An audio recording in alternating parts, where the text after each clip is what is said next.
Fight fans, buckle up. UFC 323 locked in. Merab Dvalishvili versus Petr Yan, 2 headlines. Pantoja versus Joshua Van co-mains, plus Cejudo versus Talbott and Blachowicz versus Guskov. UFC CEO Dana White has set the final pay-per-view of 2025 for December 6th at T-Mobile Arena in Las Vegas, and it's a monster. Bantamweight champion Merab Dvalishvili defends his title against former champion Petr Yan in a high-stakes rematch. Dvalishvili arrives on a 14-fight win streak and will attempt a record-breaking 4th successful title defense in a single calendar year after victories over Sean O'Malley, Umar Nurmagomedov, and Corey Sandhagen. Their first meeting in March 2023 went the distance with Dvalishvili's pace and pressure producing a unanimous decision. Yan has since rebounded with 3 straight wins to earn his way back. So this is very exciting, Merab. But as we sit here right now, breaking news, because Dana White just went on Instagram, they're telling me in my ear, and he just announced that you are the main event of... Let's dance, my friend. Let's dance. Yeah. How do we do it? Champion of the world, UFC 320. Yeah! There he is. Yes! That's the pride of Georgia. The pride of Tbilisi. The pride of the bantamweight division. December 6th, UFC 323, T-Mobile Arena, main event, 4 title defenses in 2025, rematch against 50% Petr Yan, co-main event Pantoja Van. Amazing. That was amazing. In the co-main event, flyweight champion Alexandre Pantoja defends against surging 24-year-old contender Joshua Van, who blasted through the ranks with 5 straight UFC wins, including a thriller over Brandon Royval during International Fight Week. Also announced, former 2-division champion Henry Cejudo returns to face fast-rising Payton Talbott at bantamweight, and former light heavyweight champion Jan Blachowicz meets Bogdan Guskov in a pivotal 205-pound clash. The December 6th event will also mark the end of the UFC's 7-year broadcast partnership with ESPN, as the promotion turns the page to its new deal with Paramount in 2026. Ticket and broadcast details for UFC 323 are expected to follow standard pay-per-view protocol, with full bout order and prelim editions to be finalized closer to fight week. If you're hyped for Merab versus Yan 2 in a double title bill to close the year, hit like, subscribe, and drop your picks in the comments right now to lock them in for bragging rights on fight night. BJ Penn ordered to undergo mental health evaluation as criminal cases pause in Hawaii. A Hawaii court has paused multiple criminal cases involving UFC Hall of Famer BJ Penn, while a mental health evaluation is conducted to determine his fitness to proceed. On October 8th, Judge Peter Kubota issued an order suspending proceedings after finding reason to doubt Penn's capacity to understand the court process and assist in his defense. Penn must be examined by a physician with the Adult Mental Health Division in Hawaii, who will provide an opinion to the court on 2 key issues: whether Penn can comprehend the nature of the charges and proceedings, and whether he can meaningfully aid his counsel. The court directed that an opinion be submitted even if Penn declines the evaluation, and outlined potential next steps that could include remand to an appropriate treatment facility should he be deemed unfit for trial. The order follows a series of arrests earlier in 2025, including alleged violations of a temporary restraining order and accusations involving abuse of a family or household member. According to filings, Penn's mother, Lorraine Shin, secured a restraining order after reporting incidents that included tampering with home security equipment and an alleged confrontation in which she says she was grabbed and shoved. She has stated to police that she believes her son may be experiencing Capgras delusional syndrome, a condition characterized by believing familiar people have been replaced by imposters. Penn has posted statements on social media rejecting the accusations and portraying himself as the target of criticism. He is due back in court January 9th, when the judge will decide next steps based on the evaluation report and recommendations. Alex Pereira signals urgency for potential Jon Jones superfight. Newly restored light heavyweight champion Alex Pereira says the window for a superfight with Jon Jones should be pursued with urgency if it is going to happen.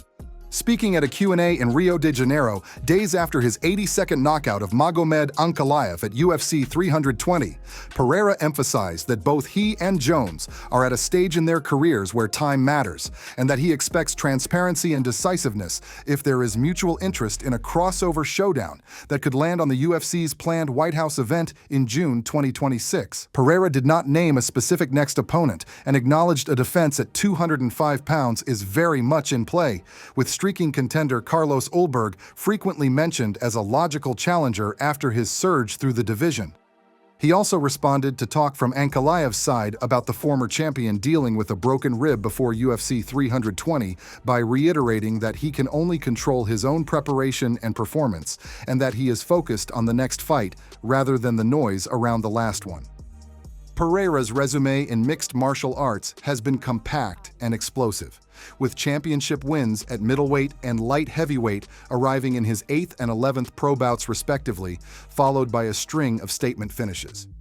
Whether the next chapter is a title defense at 205 or a jump toward a marquee attraction depends on matchmaking in the first half of 2026.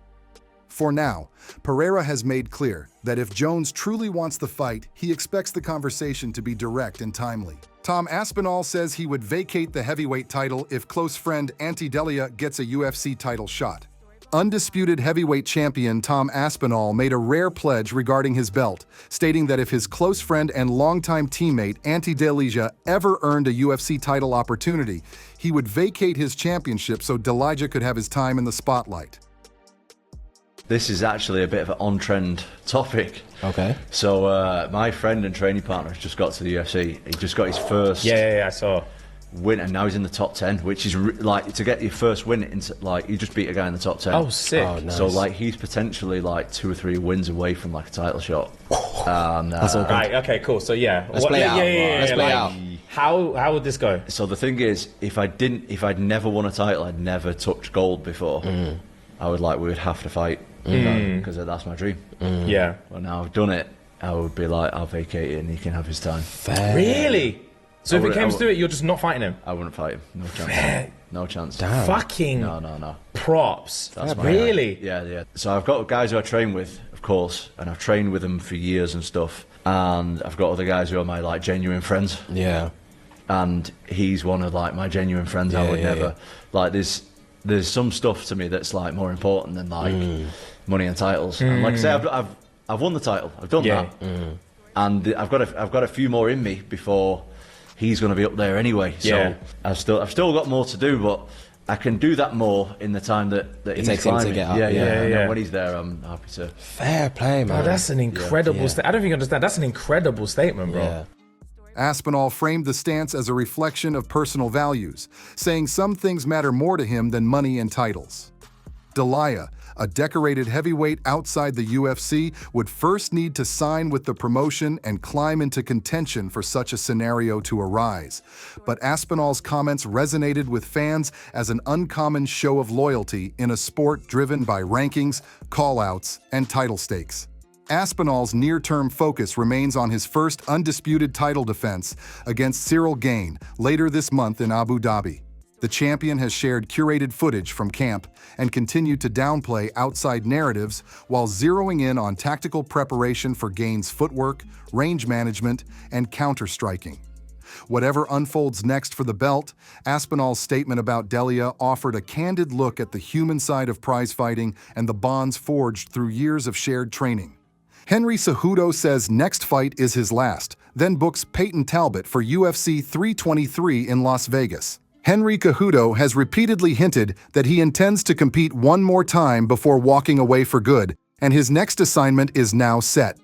The Olympic gold medalist and former UFC flyweight and bantamweight champion faces 27-year-old contender Payton Talbott at UFC 323 on December 6th in Las Vegas.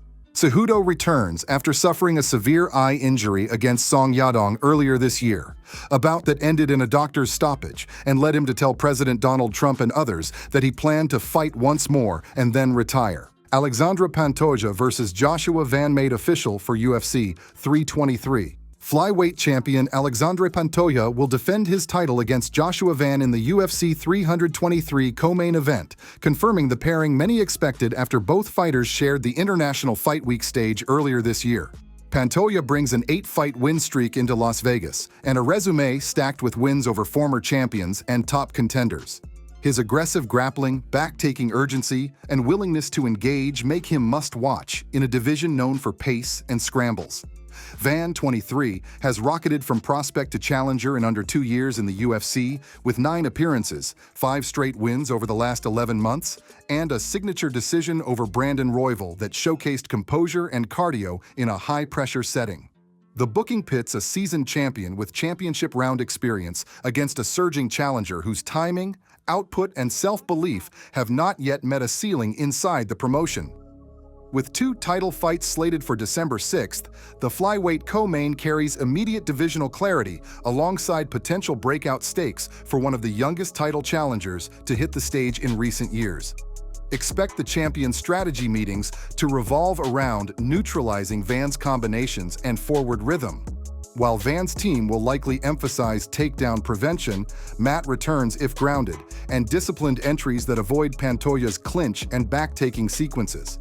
Promotional materials, ticketing windows, and international broadcast slots for UFC 323 will roll out over the coming weeks as the year-end card takes its final shape. That's your slate. If you're fired up for 2 title fights to close the year and all the storylines surrounding them, make sure you like the video, subscribe to the channel, and ring the bell so you don't miss a single update. Tell us in the comments who leaves UFC 323 with gold, whether Cejudo really hangs them up after Talbott, and if you want to see Alex Pereira chase a Jon Jones superfight in 2026. Your picks and hot takes go below right now.